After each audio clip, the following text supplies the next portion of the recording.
Hello and welcome to Vital mathematics.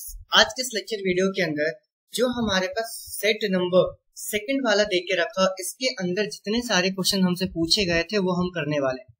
Basically 2-3 question क्या होता है, रिपीट हो जाता है एंड एक आधी क्वेश्चन बिल्कुल सेम दे देते हैं। ठीक है, तो पिछले वाले सेट के अंदर से तीनों के तीनों क्वेश्चन हमारे पास बिल्कुल सेम दे के रखा हुआ था, लेकिन इस सेट के अंदर उन्होंने चेंज कर दिया एंड इस बार तो मैंने बकायदा मार्क्स भी इधर अपडेट करे हैं कि कौन सा क्वेश्चन हमारे पास कितने नंबर का पूछा गया था, ताकि हमें क्वेश्चन करते समय ये ध्यान रहे कि हमें कैसे सॉल्व करना है, कितना लिखना है, कितना नहीं लिखना। चलो स्टार्ट करते जरा क्वेश्चन। क्वेश्चन नंबर फर्स्ट हमारे पास क्या दे के रखा हो कि अगर मैं HCF निकालता हूँ इन दो नंबर्स का, कौन कौन से नंबर है, 2520 और 6600। ठीक है, तो इसका हमारे पास आंसर कितना आता है 40। लेकिन अगर उन्हीं दोनों का LCM में निकालता हूं तो कितना आता है 252 मल्टीप्लाई बाय k, और मुझे इसी k की वैल्यू कैलकुलेट करनी। तो हमें ये बात पता है कि अगर मैं LCM का मल्टीप्लाई अगर मैं HCF से करता हूं तो इन दोनों का मल्टीप्लाई करके ये a इंटू में b के इक्वल आता है। क्लियर हो गई बात? अब जरा मुझे बताओ हमारे पास LCM और HCF का नंबर्स क्या दे के रखे, इन वैल्यूज को जरा पुट करते हैं वन बाय वन। चलो देखो, हमारे पास जो LCM दे के रखा, इन्होंने दे के रखा है 252 multiplied by k multiply by HCF की वैल्यू उन्होंने 40 दे के रखी हुई एंड दोनों नंबर जो हमारे पास है वो है 2520 मल्टीप्लाई बाय 6600। क्लियर हो गई बात? अब यहाँ पर एक काम करता हूँ, k को इधर ही छोड़ता हूँ, बाकी सारे नंबर्स को उस साइड जब मैं भेजूंगा तो 2520 मल्टीप्लाई बाय 6600 डिवाइडेड बाय मेरे पास क्या आ जाएगा 252 मल्टीप्लाई बाय कितना आ गया मेरे पास 40। क्लियर हो गई बात? अब एक काम करते जरा इन नंबर्स को कैंसिल आउट करते हैं कि कौन सी वैल्यू कहां से कैंसिल हो रही। तो एक जीरो से एक जीरो में यहाँ पे कैंसिल कर रहा हूँ, यहाँ पे 252 से 252 कैंसिल हो गया एंड जब मैं 4 से इसको यहाँ पे डिवाइड करूंगा तो मेरे पास k की वैल्यू क्या आ गई, जरा मुझे बताओ।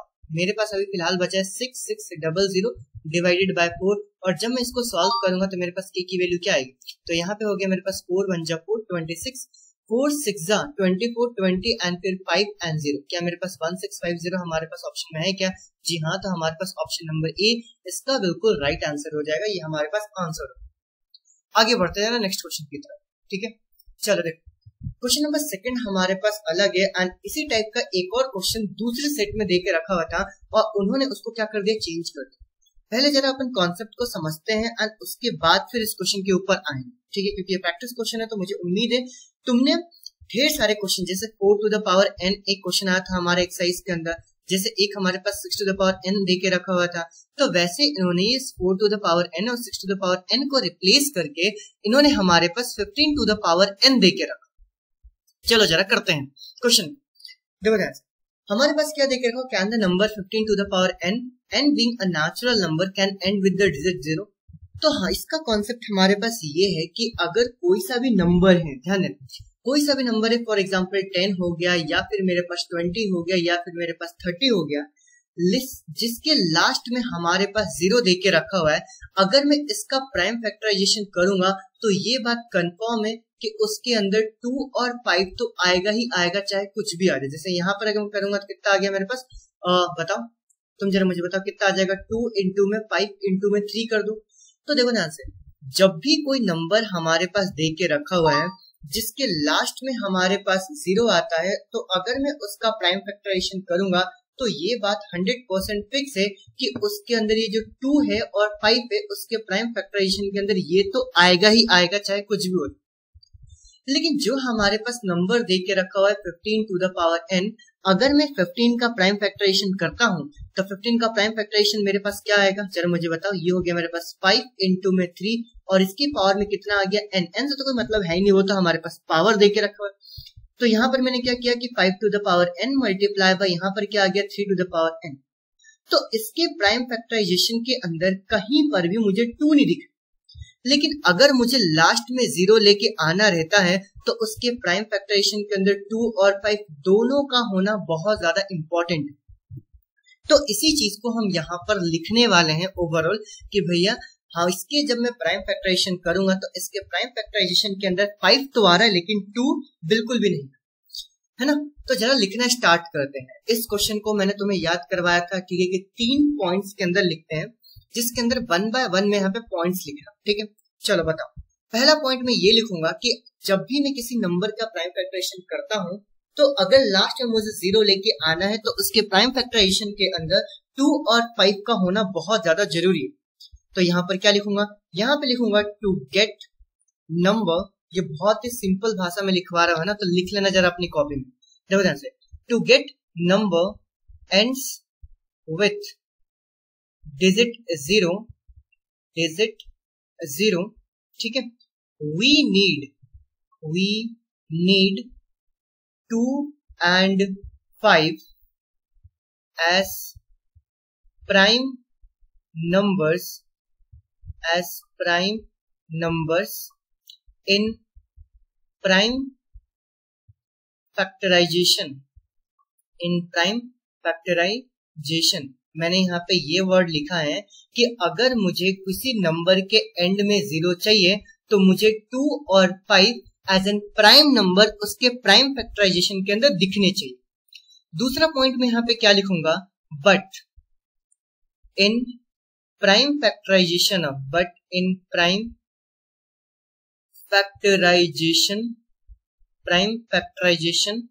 Of 4 to the power n, ठीक है। बट इन 4 कहाँ है, ये तो हमारे पास चेंज कर दिया ना, ये हमारे पास क्या देके रखा हुआ है, 15 देके रखा हुआ है, ठीक है। चलो जब लिखते हैं इसको, but in prime factorisation of 15 to the power n, ठीक है।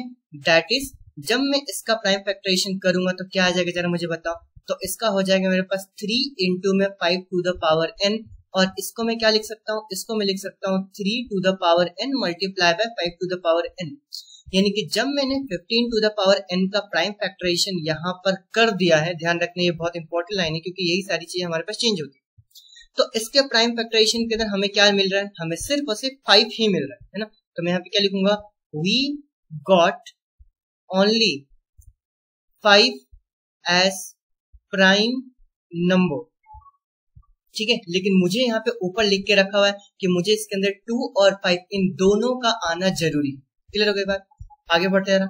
इसके थर्ड पॉइंट के अंदर क्या लिखूंगा, इसीलिए इसके अंदर कभी भी लास्ट में 0 नहीं आएगा, ठीक है। तो यहाँ पे क्या लिखूंगा कि देयर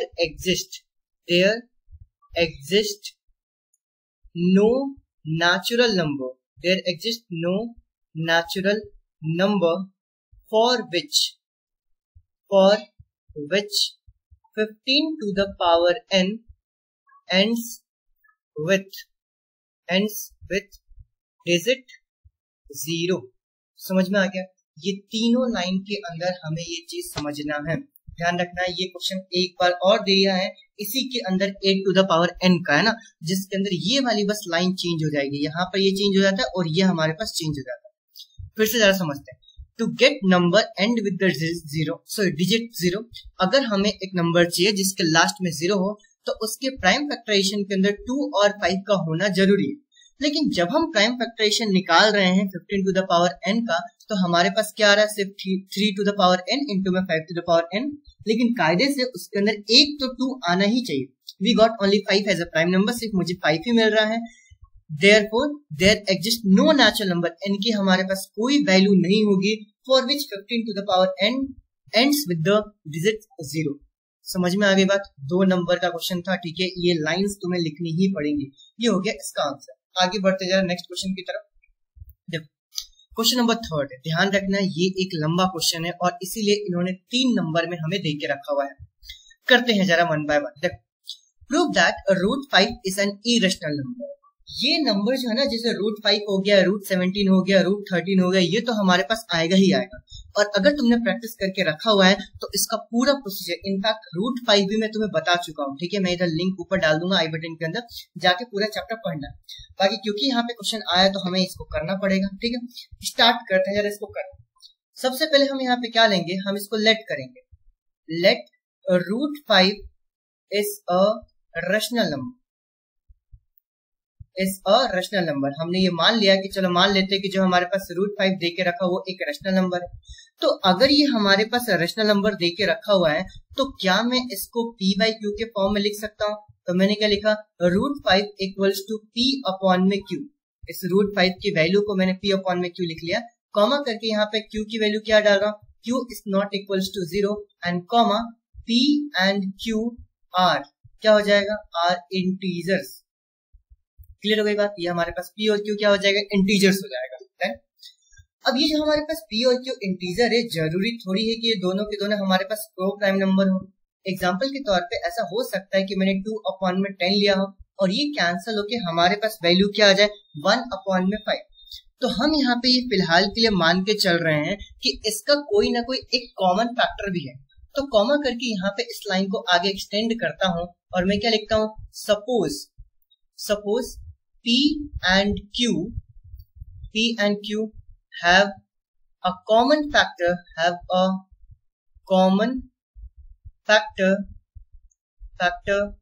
other than 1। मतलब ये मान लेता हूं कि P और Q का 1 के अलावा भी कोई फैक्टर है जो इन दोनों को कैंसिल कर रहा है। तो मैं सबसे पहले उनसे कैंसिल करूंगा, ठीक है। फिर मैं यहाँ पे क्या लिखता हूं, then after dividing by that common factor, जब मैं उस कॉमन फैक्टर से डिवाइड करूंगा तो डिवाइड करके जैसे मेरे पास यहाँ पर 1 और 5 आया है, वैसे मैं यहाँ पे क्या लिखूंगा, √5 = a/b। ये a और b कैसा है, मैंने p और q को कैंसिल किया है एंड कैंसिल करने के बाद हमारे पास a/b आया है। और यहाँ पर बकायदा मैं ये बोलूंगा कि a और b जो हमारे पास है ये बेसिकली को प्राइम नंबर है, ठीक है। यहाँ पे लिखूंगा here a and b are coprime number. और यहीं से हमको दिक्कत होगा, ध्यान रखना है। इसको मैं फर्स्ट इक्वेशन नाम दे रहा हूँ अलग से, ठीक है। ये हमारे पास क्या हो गया, फर्स्ट इक्वेशन। यानी कि जब मैंने P/Q लिया तो P/Q का हो सकता है कोई दूसरा फैक्टर हो। जब मैं उस फैक्टर से डिवाइड कर दूंगा तो डिवाइड करने के बाद मेरे पास √5 की वैल्यू क्या आ जाएगा, a और b। और यहाँ पर जो a और b है ये दोनों के दोनों क्या है, को प्राइम नंबर। को प्राइम नंबर का मतलब ये होता है कि a और b को 1 के अलावा और कोई दूसरा नंबर है नहीं जो इसको डिवाइड कर सके। क्लियर हो गई बात। अब यहां से मैं इसको सॉल्व करना जरा स्टार्ट करता हूँ। देखो जैसे मेरे पास यहाँ पे √5 = a/b आया, जब मैं इसको क्रॉस मल्टीप्लाई करूंगा तो क्रॉस मल्टीप्लाई करके क्या आ जाएगा, √5b = a। जब मैं दोनों साइड स्क्वायर करूंगा, यहाँ पे लिखता हूं स्क्वायरिंग बोथ साइड। जब मैं दोनों साइड इसको स्क्वायर करूंगा तो मेरे पास क्या आ जाएगा, 5b² = a²। और जब मैं 5 को नीचे डिवाइड करूंगा तो मेरे पास क्या आ जाएगा, b² = a²/5। अब क्या मैं तुम्हें बता चुका हूं ऑलरेडी थ्योरम के अंदर कि अगर कोई सा भी एक नंबर है यानी उसके a² को अगर कोई एक प्राइम नंबर डिवाइड कर रहा है तो a भी प्राइम से डिवाइड होता है। फिर से बता रहा हूं, जैसे अगर कोई एक a² है जो कि किसी प्राइम नंबर से डिवाइड हो पा रहा है तो ये जो अंदर वाली वैल्यू देके रखा हुआ है a, ये a भी हमारे उस p से डिवाइड होगा। तो यहाँ पे इस स्टेटमेंट का थोड़ा सा मतलब समझते हैं। इसका मतलब ये है कि a² is divided by, ये किससे डिवाइड हो रहा है जरा मुझे बताओ, a² is divided by 5। तो मैं यहाँ पे क्या बोलूंगा कि therefore a is also divided by 5। ध्यान रखना, यानी कि अगर हमारे पास a² 5 से डिवाइड हो रहा है तो a भी 5 से डिवाइड होगा, ये बात फिक्स। ये जो ऊपर वाला था इसको मैं सेकंड इक्वेशन मान रहा हूं, ठीक है, क्योंकि अभी इसका इस्तेमाल होने वाला है। देखो तो अगर मेरे पास a इस डिवाइड हो रहा है 5 से, तो क्या मैं ऐसा बोल सकता हूं कि a के अंदर जब मैं 5 से डिवाइड करूंगा तो इसका कुछ ना कुछ तो आंसर आएगा। वो कुछ आंसर क्या आ गया, मैं इसको क्या मान लेता हूं, c। जैसे मैंने यहाँ पे c माना तो मेरे पास a की वैल्यू कितनी आ गई, 5c। एंड a = 5c की वैल्यू को उठा के मैं इस सेकंड इक्वेशन के अंदर पुट कर दूं। तो मैं यहाँ पे क्या लिखता हूं कि पुट इन इक्वेशन सेकंड। ध्यान रखना है ये सेकंड इक्वेशन के अंदर पुट कर रहा हूं। जैसे मैं सेकंड इक्वेशन के अंदर यहाँ पे पुट करूंगा तो मैं यहाँ पे क्या लिखूंगा, तो हमारे पास सेकंड इक्वेशन देके रखा हो 5b² = a²। जब मैं यहाँ पे a की वैल्यू 5 से पुट करूंगा तो मेरे पास कितना आ गया, 5b² इधर कितना आ गया, 5c का होल स्क्वायर। फिर मैंने क्या लिखा, 5b² = 25c²। और जब मैं 5 से यहाँ पे वैल्यूज कैंसिल करूंगा तो कितना आ गया मेरे पास, 5, यानी कि b² = 5c²। और जब मैं इस 5 को नीचे लेके आऊंगा तो मेरे पास क्या आ जाएगा, b² / 5 = c²। अब इसका भी जरा हम मतलब समझते हैं। इसका मतलब हमारे पास देख के रखा है कि जो b स्क्वायर है वो 5 से डिवाइड हो रहा है, और अगर b स्क्वायर 5 से डिवाइड हो रहा है इसका मतलब क्या हो गया कि b भी 5 से डिवाइड होगा। तो यहाँ पे क्या लिखता हूं कि b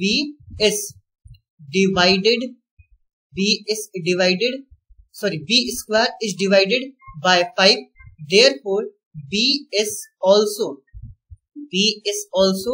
divided by 5, यानी कि अगर हमारे पास b स्क्वायर 5 से डिवाइड हो रहा है तो b भी हमारे पास 5 से डिवाइड होगा। अब सारी की सारी चीजों का जरा मिक्स करते हैं और जरा फिर से समझते हैं। इसको मैं देता हूं थर्ड इक्वेशन और इसको मैं क्या नाम दे रहा हूं, मैं इसको नाम दे रहा हूं फोर्थ इक्वेशन। क्लियर हो गई बात, क्या बोलना चाह रहा हूं? यहाँ पे हमारे पास समझने वाली बात ये है कि जो हमने यहाँ पे फर्स्ट लाइन में या फिर फर्स्ट इक्वेशन वो बोला था कि जो a और b हमारे पास को प्राइम नंबर का मतलब ये होता है कि a और b को 1 के अलावा और कोई डिवाइड नहीं कर सकता, और अगर इसको 1 के अलावा कोई और डिवाइड नहीं कर रहा है इसका मतलब क्या हुआ कि a और b को प्राइम नंबर है। लेकिन ये जो थर्ड वाली हमारे पास लाइन देख के रखी हुई है और जो हमारे पास ये फोर्थ वाली लाइन देख के रखी हुई है, ये क्या बोल रही है? ये हमें ये बोल रही है कि जो a है और जो b है ये दोनों के दोनों 5 से डिवाइड हो रहे हैं। अब ये तो ऐसा नहीं होना चाहिए था, क्योंकि हमने ये बोल के रखा हो कि a और b क्या हमारे पास को प्राइम नंबर। लेकिन ये थर्ड एंड फोर्थ लाइन क्या बोल रही है कि भाई a और b को 5 तो है जो कि डिवाइड कर रहा है, मतलब कहीं ना कहीं कॉन्ट्रडिक्शन हो रहा है। ये कॉन्ट्रडिक्शन क्यों हो रहा है? ये कॉन्ट्रडिक्शन इसलिए हो रहा है क्योंकि हमने गलत अजम्पशन करके रखा। तो जो चीजें मैंने समझाई बस इसको लिख देना। कैसे लिखना है जरा मैं समझाता हूँ, देखो ध्यान से। यहां मैं ये लिख रहा हूं कि फ्रॉम इक्वेशन, ध्यान दो, फ्रॉम इक्वेशन 3 and 4, ठीक है, a and b have at least 5 as a common factor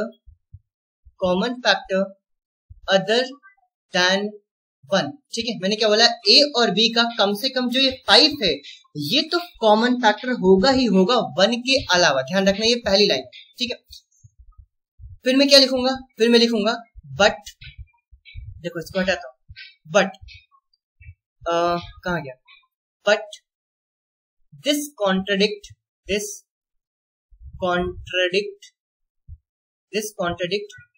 the fact that a and b are co-prime number। लेकिन ये जो हमारे पास लाइन हमने लिखा कि a और b का जो 5 है जो कि एक कॉमन फैक्टर है, ये लाइन तो कॉन्ट्राडिक्ट कर रही है अपने कौन से लाइन को, ये फर्स्ट वाली लाइन को, कि a और b हमारे पास को प्राइम नंबर। समझ में आया? तो ये कॉन्ट्राडिक्शन क्यों आया? ठीक है, यहां पे लिखता हूं, this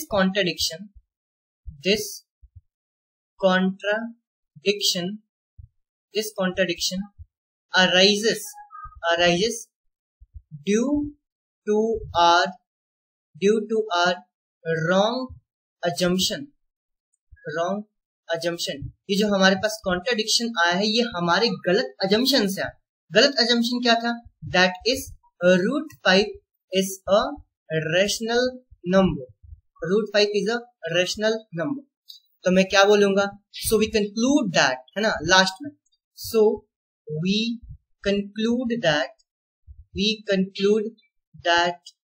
√5 is an irrational number। ध्यान रखना है, ये क्वेश्चन बार बार आ रहा है, ठीक है ना, ये बहुत ज्यादा इंपॉर्टेंट क्वेश्चन है ना। चलो वापस देखते हैं। हमारे पास यहाँ पे देख के रखा था कि √5 हमारे पास इरेशनल नंबर है, हमने मान लिया कि इरेशनल नंबर है। लेकिन अगर ये रेशनल नंबर होता है तो ए और बी हमारे पास को प्राइम नंबर होंगे, लेकिन ये ए और बी को प्राइम नंबर नहीं है। तो अगर ये हमारे पास रेशनल नंबर नहीं है इसका मतलब ये ऑटोमेटिक क्या हो जाएगा, ए रेशनल नंबर। ध्यान रखना, इसकी रिटेन प्रैक्टिस करो। इनफैक्ट मैं तो बोलूंगा कि यहाँ पे मैं क्वेश्चन दे रहा हूँ, जैसे √7 का करो, √11 का करो, ठीक है, √19 का करो, है ना। इन सारे क्वेश्चन की प्रैक्टिस करो, है ना, ये लिखने की प्रैक्टिस करो, ये बहुत इंपॉर्टेंट है, लाइंस तुम्हें याद करनी पड़ेगी, है ना, इसलिए इतना समय दिया इस क्वेश्चन को। चलो आगे बढ़ते हैं नेक्स्ट क्वेश्चन। ये क्वेश्चन तो हमारे पास आसान है, ये आई गेस हमारे एनसीईआरटी का ही क्वेश्चन है। जी हाँ, ये मोस्टली एनसीईआरटी का ही क्वेश्चन है। देखो बस हमें ये एक्सप्लेन करना है कि 7 × 11 हमें एक्सप्लेन करना है कि 7 इंटू में 11 इंटू में 13 प्लस में 13 ये हमारे पास क्या होगा, ये हमारे पास एक कंपोजिट नंबर होगा। तो इसको मैं क्या मान लेता हूँ, x मान लेता हूँ। जब मैं इसको सॉल्व करें, क्योंकि क्वेश्चन कर चुके हैं तो फटाफट जरा करते हैं, क्योंकि पिछले वीडियो के अंदर अभी हमने क्वेश्चन किया। हम यहाँ से 13 को कॉमन निकाल लेंगे तो इधर कितना बच जाएगा, 7 इंटू में 11 प्लस में 1, ठीक है। 11 इंटू में 7 कितना आ गया, 11 इंटू में 7 हमारे पास हो गया 77 एंड 1 कितना आ गया 78। तो यहाँ पे लिखा 38 इंटू में इधर कितना आ गया मेरे पास 78। 78 का मैं साइड में प्राइम फैक्टराइजेशन कर लेता हूँ। तो जब मैं 2 से इसको डिवाइड करूंगा, 2 3 से कितना आ गया 6 एंड फिर 9। जब मैं 3 से करूंगा तो कितना आ गया मेरे पास 13 एंड फिर 13 से 1। तो क्या मैं इस 78 को यहाँ पे क्या लिख रहा हूँ, x इक्वल्स टू 13 इंटू में 2 इंटू में 3 इंटू वापस 13 की जगह मैं यहाँ पे क्या कर देता हूँ, स्क्वायर कर देता हूँ। तो यहाँ पे मैं ये लिखूंगा कि 13 स्क्वायर इंटू में 2 इंटू में 3 is a composite number, is a composite number. क्यों होगा ये कंपोजिट नंबर, क्योंकि ये प्रोडक्ट है प्राइम नंबर्स का, ठीक है। यहाँ पे ब्रैकेट में डाल देता हूँ प्रोडक्ट, यहाँ इधर नीचे ब्रैकेट में डाल रहा हूँ प्रोडक्ट ऑफ प्राइम नंबर्स, ठीक है, ये ब्रैकेट क्लोज, ठीक है, बस ये ध्यान रखना। देयरफॉर जो हमारे पास ये ऊपर नंबर देके रखा हुआ है 7 इंटू में 11 इंटू में 13 प्लस में 13 will be a composite number. इसीलिए वो जो हमारे पास ऊपर नंबर देके रखा हो ये भी हमारे पास क्या होगा, एक कंपोजिट नंबर हो। दूसरा हमारे पास इसी पार्ट में देके रखा हुआ, ध्यान रखना ये सिर्फ एक ही नंबर का है, समझ पा रहे हो।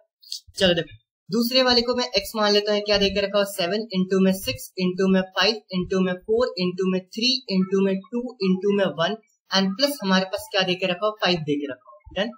तो मैं एक काम करता हूँ 5 को कॉमन निकाल लेता हूँ और बाकी सबको मल्टीप्लाई करता हूँ। तो 5 को जब मैंने यहाँ पे कॉमन निकाला तो यहाँ पे क्या बच गया, ये हो गया 7 इंटू में 6 इंटू में 4 इंटू में 3 इंटू में 2 और ये 1 को नहीं लिखता हूँ, प्लस में इधर कितना आ गया मेरे पास 1।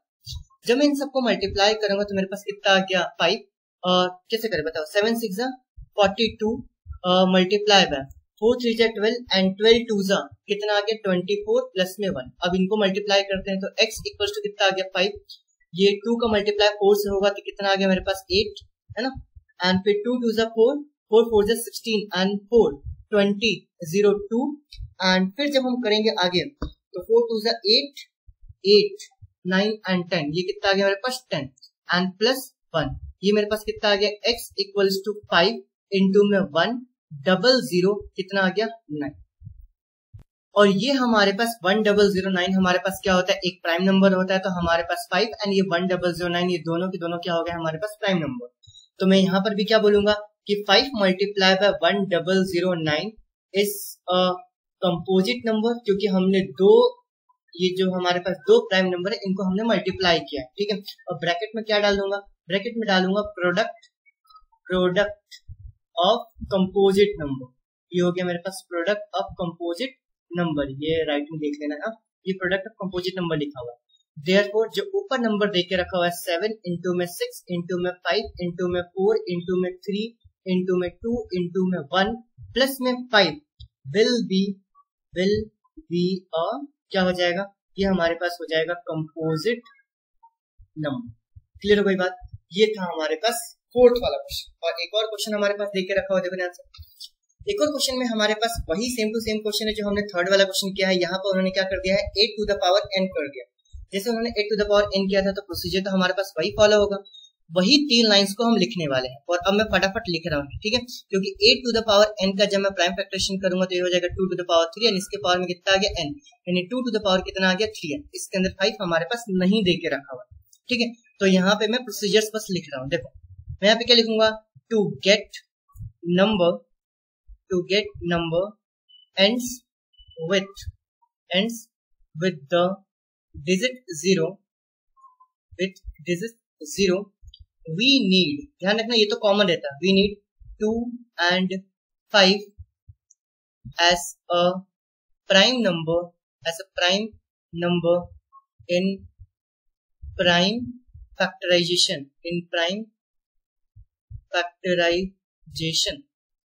ठीक है। but in prime factorization